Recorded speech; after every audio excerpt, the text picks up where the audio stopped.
If you drive less than 10,000 kilometers per year, then diesel and hybrid will not be saving you money. Petrol cars are initially cheaper to buy, but they output a lower mileage. On the other hand, diesel and hybrid cars are initially more expensive, but they output a much higher mileage compared to petrols. So, most people assume that a better mileage means you'll automatically start saving money. And they're right, mileage does benefit, but only under one condition: if you actually drive enough to use the higher efficiency. So, will you recover that extra cost? It totally depends on how much you drive. That extra cost needs time and distance to recover. If you don't drive enough, then the savings never catch up. So, instead of saving money, you'll actually be locking in a higher cost from day one. And most buyers fall exactly in this range. If your ownership looks like this, then your decision outcome is already predictable. This is what a typical urban owner looks like. Their daily running is around 25 kilometers and they use their cars to get to their workplaces and back.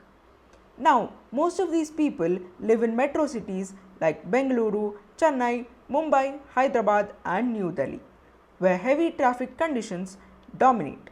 So, you're actually spending more time waiting at those signals rather than driving your car. And when you add this all up and consider your annual running, it is surprisingly low. An average Indian family car clocks about 8 to 12,000 kilometers, including the occasional vacations and road trips that you take. By now, you must have realized that efficiency only matters when you drive your car consistently across a larger distance. Hence, you're paying extra for that efficiency that you won't even be using when you drive. Your entire decision of buying a car depends on one single metric, and that's not mileage, not fuel price, and not even engine type. The real question is, when do your savings actually cover what you paid extra for? And until that happens, you haven't really saved anything, have you? You've just spent more upfront. And that metric is the break-even point.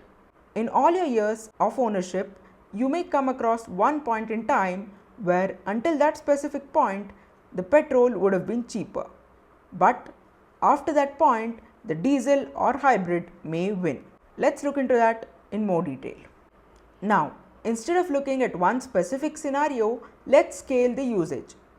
At a low usage of about 10,000 kilometers per year, you can see that the green line of the petrol is well and clearly ahead and is saving you much more compared to the diesel or the hybrid, who don't run enough to make a difference. Increase the usage slightly and make it about 15,000 kilometers per year, and you can see that the diesel and the petrol are getting closer. The gap between them is reducing. You can see that efficiency is starting to make a difference now. At a high usage of about 20,000 kilometers per year, you can see that the green of the petrol and the red of the diesel are almost together. So yes, as the running increases, the diesel does start saving money. But it's not an immediate switch, it is a gradual shift. This progression defines your decision. A point to be noted here is that this chart does not yet consider the resale value of the car. Coming to the most important part of the video, let's figure out what actually drives the decision. Now, there are three main factors here. The first one being the running cost. These favor the petrol. The second one is the fuel efficiency, which helps diesel come closer to petrol. But the final nail in the coffin of decision is the resale value, which closes the gap and helps you pick your best car. The final outcome is a combination of all these three factors.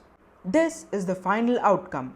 If your running is 10,000 kilometers per year, then the cost after resale for petrol would be around 20 lakh 15,000.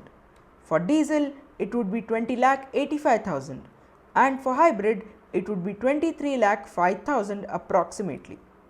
So, does the diesel or hybrid save you money here? Absolutely not. the petrol is your best choice to go. Coming to 15,000 kilometers per year, your costs after resale are as follows. The petrol is around 22,15,000, the diesel is 22,44,000 and the hybrid is 24,34,000. So still the diesel or the hybrid are not saving you money as of yet. The petrol is still your best choice. Finally, considering 20,000 kilometers of annual running, the cost after resale is 24,15,000 for petrol, 24,03,000 for diesel and 25,63,000 for the hybrid. So you can see that the diesel finally does save you some money, but the hybrid does not. 12,000 rupees. That's all you save. After paying 2 lakh more upfront and committing to high usage for 7 years, this is the real result. Virtually no savings. This is everything we found out from our data analysis. Engine choice is not about efficiency, it is about matching your usage to the cost recovery. Petrol is the cheapest. Diesel savings are insignificant even with a high running, as we saw right now. And hybrid is always the most expensive. Thank you.